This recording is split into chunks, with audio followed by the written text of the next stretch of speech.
तो hello friends. तो आज हम आपको बताने वाले हैं बहुत ही बढ़िया। आज एक हम आपको लेसन पढ़ाने वाले हैं जिसका नाम है सर्वनाम। ये क्लास फिफ्थ का जो है, मैंने ये पीडीएफ तैयार करा है क्लास फिफ्थ वालों के लिए, क्योंकि उनके जो है एग्जाम नज़दीक आ रहे थे, तो हमने सोचा कि उनके लिए सर्वनाम के लिए एक ट्यूटोरियल बना देते हैं जिससे वो उसे याद कर सकें। तो देखिए, आप ये सोचते होंगे कि सर्वनाम है क्या है। संज्ञा के स्थान पर जिस शब्द का प्रयोग किया जाता है उसे सर्वनाम कहते हैं। जैसे वह, यह, मैं, तुम आदि।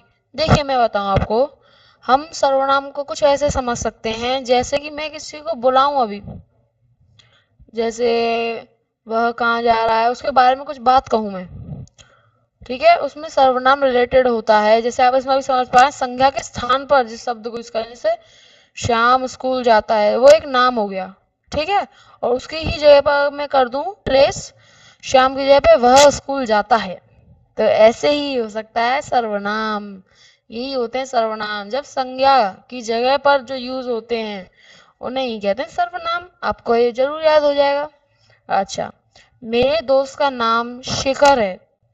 शिखर नहीं है, वो शेखर होना चाहिए था, मिसप्रिंट हो गया, शिखर है। शिखर भी होते हैं वैसे नाम। तो मेरे दोस्त, तो इसमें क्या है, ये यूज हो रहा है सर्वनाम।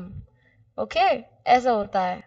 अब आगे बढ़ते हैं। ऊपर के वाक्यों में शिखर शब्द का बार बार प्रयोग हुआ है। आप देख सकते हैं, शिखर पढ़ने में बहुत अच्छा है, शिखर क्रिकेट का अच्छा खिलाड़ी है। तो आप इसमें देख सकते हैं नेक्स्ट लाइन में बार बार प्रयोग हुआ है। यह अच्छा नहीं लग रहा है। अब उन्हीं वाक्यों को इस रूप में पढ़िए। देखिए, शिखर माता जी के डॉक्टर, ये वाला जो है, ये वाले जो सेंटेंस आप देख सकते हैं, ये वाले, इन वाले में आप देख सकते हैं यहाँ से लेकर सेकंड से लेकर सेवन तक के। अब जैसे ही आगे दिया हुआ है कि आप इन वालों को देखिए, मेरे दोस्त का नाम शिखर है। ओके, यहाँ पे लिखा हुआ था मेरे दोस्त का नाम शिखर है, और यहाँ लिखा था शिखर 5वीं कक्षा में पढ़ता है, और यहाँ क्या हो गया, वह 5वीं कक्षा में पढ़ता है। देखिए, अगर किसी का नाम है या वस्तु है, कुछ भी है, वही तो संज्ञा होती है। तो उसके रिप्लेस में हम कुछ लगाएं, तो जैसे यहाँ था शिखर 5वीं क्लास में पढ़ता है, मतलब 5वीं कक्षा में पढ़ता है, तो क्या हो गया, वह 5वीं कक्षा में पढ़ता है। तो उससे रिलेटेड ये कुछ उदाहरण है, आप इन्हें समझ सकते हैं और एग्जाम के लिए तैयार कर सकते हैं इन्हें। अच्छा, आगे बढ़ते हैं। इन वाक्यों में शिखर संज्ञा शब्द के बदले वह, उसके, उनकी शब्दों का प्रयोग किया गया है। ये सभी सर्वनाम हैं। देखिए, मैंने आपको बता ही दिया है कि किसी संज्ञा के अगर जो रिप्लेस में जब हम किसी चीज को लगाते हैं वही सर्वनाम होता है। ये बिल्कुल सिंपल सी डेफिनेशन है जो आपको याद रखने में मदद आएगी। एग्जाम में आप उसे अच्छे से बनाकर लिख सकते हैं। अब आ गया सर्वनाम के भेद। सर्वनाम के कितने भेद होते हैं? 6 भेद होते हैं। सर्वनाम के 6 भेद होते हैं। देखिए, हर चीज के जो है भेद होते हैं, तो ऐसे सर्वनाम के होते हैं 6 भेद। तो 6 भेद कौन से हैं वो देख लेते हैं। पुरुषवाचक सर्वनाम, निश्चयवाचक सर्वनाम, अनिश्चयवाचक सर्वनाम, संबंधवाचक सर्वनाम। अभी हम इनके बारे में पढ़ेंगे, ऐसा नहीं है कि वही हम इन्हें स्किप कर देंगे, नहीं नहीं, ऐसा नहीं है।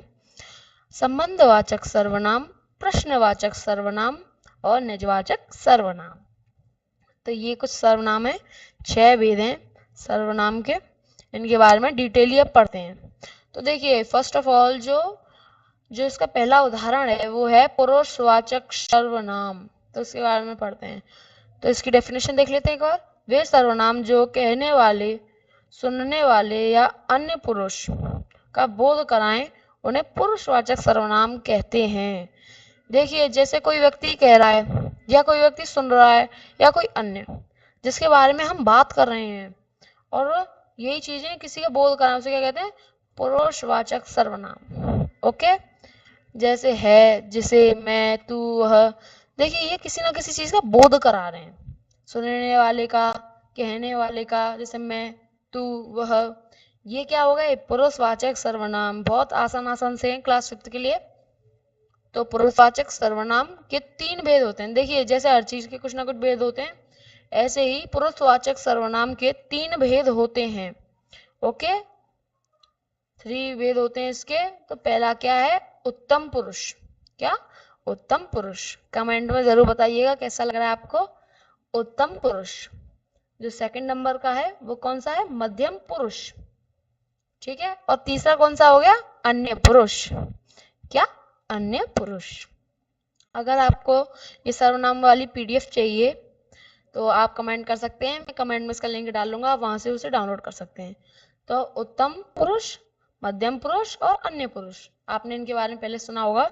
तो पुरुषवाचक जो सर्वनाम होते हैं उसके 3 भेद होते हैं, ये उत्तम पुरुष, मध्यम पुरुष और अन्य पुरुष। अच्छा, अब आती है बारी उत्तम पुरुष के बारे में डिटेल थोड़ा सा जानने की। अच्छा, उत्तम पुरुष की डेफिनेशन क्या है, जिस सर्वनाम को बोलने वाला अपने लिए प्रयुक्त करे उसे उत्तम पुरुष सर्वनाम कहते हैं। जैसे मैं, हम। देखिए क्या, जिस सर्वनाम को बोलने वाला अपने लिए प्रयुक्त करे, देखिए सर्वनाम क्या है, संज्ञा के जो रिप्लेस में लगाए जाते हैं वही तो होते हैं ना सर्वनाम, जैसे मैं, हम। तो देखिए जब कोई व्यक्ति, बोलने वाला स्पीकर, जब अपने लिए यूज करता है, ठीक है, जैसे मैं, देखिए मैं स्कूल जाता हूँ, हम स्कूल जाते हैं, हम बाजार जाते हैं, तो ऐसे ही जब हम अपने लिए किसी बात को यूज करते हैं तो वो सर्वनाम की उसमें क्या हो जाता है, उत्तम पुरुष। ओके, डिटेली में।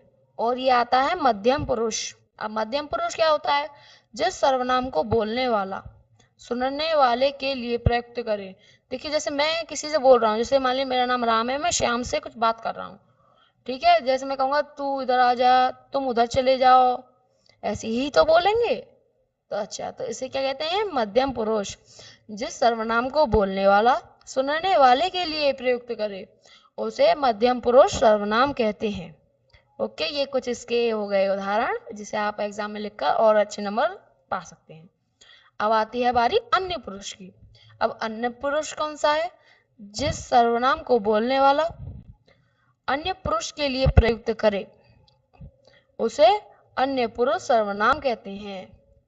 देखिए जैसे मैं बोल रहा हूँ, अभी पहले क्या था, किसमें, इसमें मध्यम पुरुष में क्या था, पहले पहले था बस 2 लोगों की बात चल रही है बस, ठीक है। अब क्या हो गया, कोई आदमी बोल रहा है, जैसे मान लीजिए स्पीकर बोल रहा है। अब स्पीकर कोई ये वाला स्पीकर नहीं जो आपके घरों में होता है, आप उसे गाने सुनते हैं, नहीं नहीं वो नहीं, थोड़ा सा कोर्ट की लैंग्वेज में जब लोकसभा या विधानसभा में होता है ये, उसमें होता है कि स्पीकर मतलब वहाँ का जो सबसे बिगेस्ट, मतलब सबसे बड़ी जो उस पे ऊंचाई पर होता है, ऊंचाई मतलब ये नहीं है कि सबसे ऊंचा बैठा है कोई, ऐसा नहीं होता, सबसे बड़ी जिसकी पोस्ट होती है उसे स्पीकर कहते हैं, उससे बात करते हैं स्पीकर कह के। शायद आपने इसकी कुछ पिक्चर्स देखी हो। तो जिस सर्वनाम को बोलने वाला अन्य पुरुष के लिए प्रयुक्त करे तो उसे क्या कहते हैं, अन्य पुरुष सर्वनाम। अन्य पुरुष के लिए यूज कर रहे हैं, जैसे वह, वे जा रहे हैं, वे आ रहे हैं, वे मतलब कोई और आदमी है, तू मतलब कोई अपना ही दोस्त है, तुम मतलब कोई हम जानते हैं जिसे, दूसरा है मतलब, ठीक है। अब जो सर्वनाम का क्या है, सेकंड भेद, जिसका क्या नाम है, निश्चयवाचक सर्वनाम। अब निश्चयवाचक सर्वनाम के बारे में हम देख लेते हैं। निश्चयवाचक सर्वनाम is the second part of सर्वनाम। वे सर्वनाम जो किसी वस्तु या स्थान के बारे में निश्चय पूर्वक ज्ञान कराएं उन्हें निश्चयवाचक सर्वनाम कहते हैं। देखिए जैसे निश्चयवाचक सर्वनाम वो सर्वनाम है जैसे बिल्कुल डायरेक्ट बता दिया, बिल्कुल उसके ऊपर अधिकार जमा दिया, ऐसे आप मान सकते हैं कि हाँ ये चीज तो मेरी हो गई, ये चीज तो मेरी है, ऐसे। तो इसके कुछ उदाहरण क्या हो सकते हैं, यह मेरी पुस्तक है, यह मेरी पुस्तक है और किसी की नहीं है, मेरी पुस्तक है। अच्छा, वह घर मेरा है, वो बता रहा कि मेरा ये और किसी का नहीं है, तो उस समय क्या हो जाएगा, निश्चयवाचक सर्वनाम। अच्छा, अब क्या आता है, अनिश्चयवाचक सर्वनाम, ये वाला, ठीक है। ये कौन सा है, थर्ड पार्ट है सर्वनाम का। वे सर्वनाम जो किसी वस्तु का निश्चय पूर्वक ज्ञान ना कराएं उन्हें अनिश्चयवाचक सर्वनाम कहते हैं। इसमें क्या होता है कि वो डायरेक्ट नहीं बताते उसके बारे में, अधूरी चीज है उसे। देखिए आप थोड़ा सा इसे समझ सकते हैं उसके उदाहरणों से। कोई गा रहा है, कोई शब्द आया, कोई शब्द आ गया। अब मतलब क्या कि कोई शब्द किसके लिए उपयोग किया है, कोई पुरुष हो सकता है, स्त्री हो सकती है, कोई भी हो सकता है, उसके प्रॉपर नहीं बताया गया है कि ऐसे इसमें पुस्तक में बताया कि पुस्तक है, ठीक है। अब इसमें प्रॉपर नहीं बताया किसी बारे में, कोई गा रहा है मतलब कोई गा रहा है, हमें नहीं पता कौन गा रहा है, इसमें अनिश्चय है, इसका मतलब अनिश्चय मतलब उसे फिक्स नहीं है। अगर ये होता कि राम गा रहा है तो क्या हो जाता है, निश्चयवाचक सर्वनाम। ओके, पर ये अभी क्या है, अनिश्चयवाचक सर्वनाम। उसे कुछ हो गया है, किसे कुछ हो गया, और क्या हो गया है, कुछ मतलब कुछ, क्या मतलब, प्रॉपर बात तो नहीं पता चली, तो उसे क्या कहते हैं, अनिश्चयवाचक सर्वनाम। ओके, आगे बढ़ते हैं, संबंधवाचक सर्वनाम। अब संबंधवाचक सर्वनाम कौन से होते हैं उसके बारे में हम डिटेल में जानते हैं। जो सर्वनाम वाक्य में प्रयुक्त किसी दूसरी संज्ञा सर्वनाम से संबंध बताते हैं उन्हें संबंधवाचक सर्वनाम कहते हैं। ये बहुत तो आप इसे बिल्कुल आराम से समझिए, कोई दिक्कत नहीं होगी आपको। जो सर्वनाम वाक्य में प्रयुक्त किसी दूसरी संज्ञा सर्वनाम के संबंध को बताते हैं उसे संबंधवाचक सर्वनाम कहते हैं। जैसे देखिए, जैसा करोगे वैसा भरोगे, जो भागेगा वह गाड़ी पकड़ लेगा, तो इसका मतलब क्या हो गया, ये जो है जैसा करोगे वैसा भरोगे, तो जैसा करोगे क्या हो गया, एक एक चीज हो गई, और वैसा भरोगे दूसरी चीज हो गई। तो ये क्या हो रहा है कि जैसा करोगे जो है ये इस वैसा भरोगे के बारे में संबंध व्यक्त कर रहा है, कि जैसा करोगे, जो ये लाइन है हमारी, ये वाली जैसा करोगे, ये इसके बारे में बोल रही है, वैसा भरोगे, ये वाली जो लाइन है वैसा भरोगे। ओके, जैसा करोगे वैसा भरोगे। जैसे आप इसमें मान सकते हैं, जो भागेगा वह गाड़ी पकड़ लेगा, तो जो भागेगा दो शब्द हैं, वो किससे संबंध व्यक्त कर रहे हैं, वह गाड़ी पकड़ लेगा। ओके, चलिए अब आता है हमारा दूसरा पार्ट सर्वनाम का, जिसका क्या नाम है, इसका नाम है प्रश्नवाचक सर्वनाम। प्रश्नवाचक सर्वनाम को तो आप शायद जानते होंगे अच्छे से, नहीं तो हम है ना बताने के, हम बताएंगे। जो सर्वनाम वाक्य में किसी प्रश्न का बोध कराए, तो बहुत इजी हो गया आपके लिए, बिल्कुल आपको याद हो जाएगा। देखिए, ये कुछ ना कुछ प्रश्न पूछेगा, तो बस, और ये वाला साइन होगा, इसके पीछे प्रश्नवाचक चिन्ह होगा। ओके, इसका ध्यान रखिए, दो चीज का ध्यान रखें, आपके इसमें फुल नंबर है, ठीक है। तो प्रश्नवाचक सर्वनाम क्या है, जो सर्वनाम वाक्य में किसी प्रश्न का बोध कराए, यही तो मैंने बोला कि किसी प्रश्न के बारे में बताए। कौन गा रहा है, हमें नहीं पता कौन गा रहा है, गा रहा है पर कोई, वह क्या कर रहा है, मतलब कुछ प्रश्न पूछ रहे, वह क्या कर रहा है भाई, ऐसे। अच्छा, ये हो गया, ये तो बहुत इजी था। अब आता है निजवाचक सर्वनाम। अब आप कहेंगे निजवाचक सर्वनाम क्या है, इसके बारे में हम बताएंगे। तो देखिए, वे सर्वनाम जो कर्ता के साथ, मतलब जो काम कर रहा है, वे सर्वनाम जो कर्ता के साथ अपनेपन का भाव प्रकट करते हैं उसे निजवाचक सर्वनाम कहते हैं। जैसे देखिए, मैं बताऊं, निजवाचक का मतलब कोई अपने बारे में कुछ बात व्यक्त कर रहा है। एग्जाम्पल से आप अच्छे से समझ लेंगे। मैं अपना काम अपने आप कर लूंगा, इसमें लग गया है, मैं अपना काम आप कर लूंगा, मतलब अपने आप कर लूंगा। वह स्वयं आया था, स्वयं मतलब अपने आप आया था वो, तो इसमें क्या होगा, स्वयं बता रहा है कि वो अपने, बिल्कुल अपने, उसने ही करा है ये काम, वो अपने आप आया था, अपने बारे में उसने बात कही, कर्ता ने जो काम कर रहा था। ठीक है, मान लीजिए श्याम स्वयं आया था, श्याम मतलब एक कोई लड़का है जो अपने आप आया था, कहाँ आया था ये नहीं पता, नहीं दिया गया उदाहरण में, वह स्वयं आया था मतलब अपने आप। उसमें क्या हो रहा है, बोध हो रहा है, किसका बोध हो रहा है, कि उसके बारे में। ओके, तो यही जो उसके सारे थे पार्ट्स, वो सर्वनाम के भेद हो चुके हैं पूरे। आगे क्या है थोड़ा सा देख लेते हैं, और तो आपका पूरा हो ही चुका है। और ये कुछ एक मिनट, ये कुछ देख लीजिए, कुछ रचना है, बता देते हैं हम आपको। सर्वनाम शब्दों की रूप रचना, रूप रचना है ये, एक बार मैं पढ़ के सुना देता हूँ। मेरे को लगता है आपके पेपर में वैसे आएगा नहीं, सिलेबस में नहीं होगा, तभी थोड़ा सा बता देते हैं, आप रीड कर लीजिएगा और आप कमेंट कर दीजिएगा कमेंट बॉक्स में, मैं जल्दी से जल्दी जो है इसकी पीडीएफ डाल दूंगा। ओके, सर्वनाम शब्द विकारी होते हैं, परंतु लिंग के कारण इनमें कोई परिवर्तन नहीं होता। जैसे वह खेल रहा है, वह खेल रही है। ओके, तो इसका क्या मतलब हो रहा है, विकारी है, मतलब वो अपने आप इंडिपेंडेंट मान सकते हैं आप उन्हें कि उनमें कुछ बदलाव नहीं होगा, चाहे लिंग बदल जाए, मतलब चाहे कोई लड़का हो चाहे कोई लड़की हो। सर्वनाम क्या है? यही तो है, वही तो हो रहा है इसमें यूज, देखिए आप, वही तो हो रहा है यूज। इसमें क्या है, वह खेल रहा है, वह खेल रही है, जैसे कोई लड़का खेल रहा है, लड़की खेल रही है, तो आ गया, ठीक है। पर सर्वनाम जब इसमें लगेगा तो कैसा हो जाएगा, वह खेल रहा है, वह खेल रही है, तो खेल रहा खेल रही, तो ये तो अलग चीज है, सेंटेंस है ये तो। बट इसमें वह में कहीं भी चेंज नहीं हुआ, तो ये इसकी रूप रचनाएं, आप इसे थोड़ा सा और देख लीजिए। सर्वनाम के रूप, ये उत्तम पुरुष मैं के रूप है, ये मैं, ठीक है, आप इन्हें थोड़ा सा देख लीजिएगा। जैसे कर्ता मैं, मैंने, तो इसमें एक वचन, और बहुवचन में हम, हमने, कर्म मुझको। देखिए ये कारक हो गया, ये एक वचन हो गया, ये बहुवचन हो गया, एक एक दो दो हम आपको बता देते हैं और फिर आप अपने आप इन्हें कर लीजिएगा। ओके, तो कर्ता, कर्म, करण, संप्रदान, अपादान, संबंध, अधिकरण, ये तो होगा इसके कारक सबके। ओके, कारक हो गए, ये क्या हो गया इसके वचन, एक वचन। तो कर्ता ने, मैं, मैंने, और मान लीजिए बहुवचन में हम, हमने, बहुवचन मतलब बहुत सारे लोगों ने, तो ऐसे ये है अधिकरण, मुझ में, मुझ पर, तो ये अधिकरण है ये, ठीक है, तो ये कारक है। तो ऐसे ही मध्यम पुरुष तू के रूप में कारक है, ऐसे ही आप इसे थोड़ा बहुत रीड कर लीजिएगा रोक कर वीडियो को, वैसे ही आपको में शायद आएगा नहीं। निश्चय, यह के रूप, ये रूप है, आप इसमें देखेंगे कारक को देखेंगे, ओके, फिर एक वचन और बहुवचन को देखेंगे और इसे थोड़ा सा लर्न कर लेंगे, ठीक है।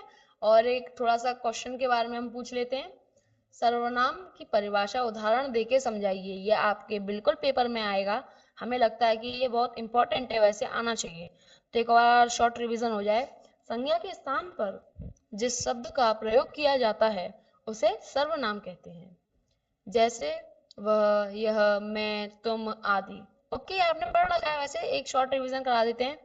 मेरे दोस्त का नाम शिखर है, वह कक्षा 5 में पढ़ता है, उसके पिताजी अध्यापक हैं, उसकी माताजी डॉक्टर है, मतलब प्रॉपर चीज नहीं आ रही है, वह वगैरह ये आ रहे हैं, उसके, उसकी। ओके, ये होते हैं सर्वनाम, तो सर्वनाम ये हो गए, ये हो गए इसके सारे उदाहरण, ठीक है।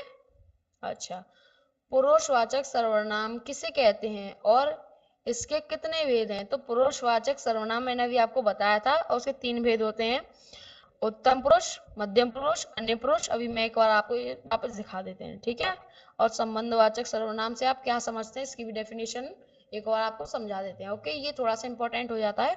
पुरुषवाचक सर्वनाम के बारे में बताते हैं, चलिए वापस एक और आपको बता देते हैं, जिससे आपको प्रॉपर याद रहे आए।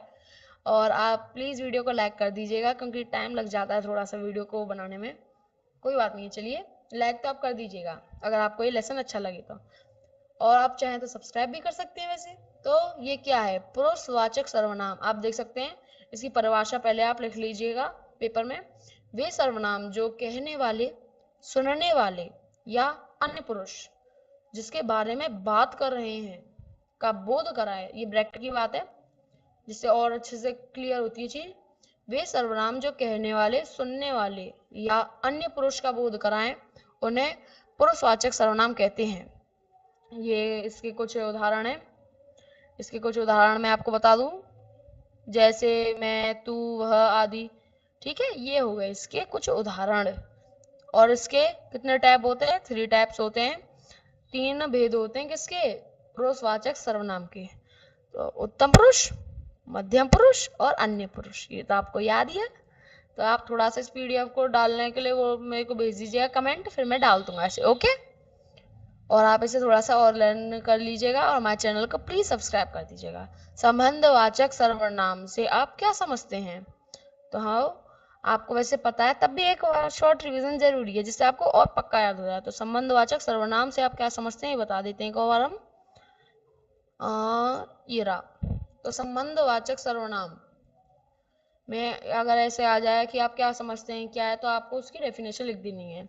जो सर्वनाम वाक्य में प्रयुक्त किसी दूसरी संज्ञा सर्वनाम से संबंधित संबंध बताते हैं उन्हें संबंधवाचक सर्वनाम कहते हैं। इसमें क्या, देखिए, किसी के बारे में संबंध अगर प्रकट हो रहा है वाक्य में, तो आपको क्या बताना है, संबंधवाचक है। तो ऐसे ये डेफिनेशन है, इसका थोड़ा सा ध्यान रख लीजिएगा, बस हो गया काम। प्रॉपर पूरे पूरे फुल आउट ऑफ आपको मार्क्स जो है मिल जाएंगे। जो सर्वनाम वाक्य में प्रयुक्त किसी दूसरी संज्ञा सर्वनाम से संबंध बताते हैं उन्हें संबंधवाचक सर्वनाम कहते हैं। उदाहरण लिखने के लिए आ जाए तो लिख दीजिएगा। जैसा करोगे वैसा भरोगे, दोनों वाक्य अलग अलग हैं। देखिए, जो भागेगा वह गाड़ी पकड़ लेगा, तो उसमें जो भागेगा अलग चीज है, वह गाड़ी पकड़ लेगा अलग चीज है, पर दोनों के बारे में संबंध व्यक्त किया गया है। तो ऐसे ही ये वाले क्वेश्चन भी हो गए पूरे, और आप इसका रिवीजन अच्छे से कर लीजिएगा जिससे आपके एग्जाम में आपको मदद हो जाए। ये क्लास 5 की थी वैसे, और क्लास में भी यूज हो सकती है। सब मिलेंगे नेक्स्ट वीडियो में, जब तक ले बाय, थैंक यू।